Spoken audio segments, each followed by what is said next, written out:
centro Sardegna sente molto questo sciopero, arriva dopo un grossissimo sciopero generale che c'è stato alcuni mesi fa, oltre 20.000 persone in piazza a Nuoro, uno sciopero molto partecipato che anche quella volta aveva al centro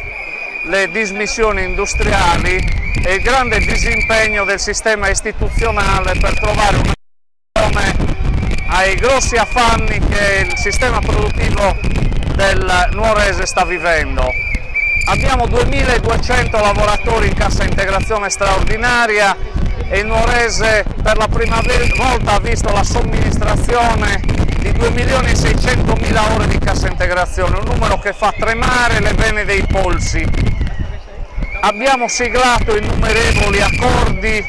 tutta la strumentazione possibile,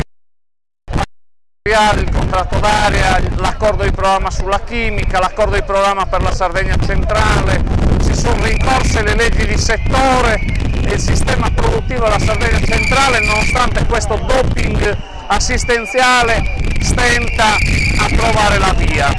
Serve un'azione di sistema nuovo, la politica deve fare una parte che ritengo non abbia fatto a dovere, deve agevolare quel differenziale delle imprese,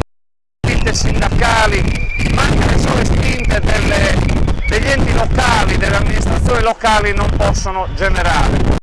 Il riequilibrio che aspettavamo dai fondi strutturali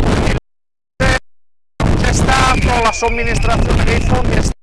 oggettivamente deludente. Per questo siamo voluti scendere in piazza numerosissimi qui a Cagliari e una delle delegazioni, ci sono almeno attori dietro questo striscione e questa grande manifestazione che probabilmente non ci vedrà mai sentire i comizi. Vogliamo comunque far sentire la voce, l'urlo di dolore di un territorio che attende tempi migliori e attende risposte importanti dal sistema politico istituzionale, regionale e nazionale.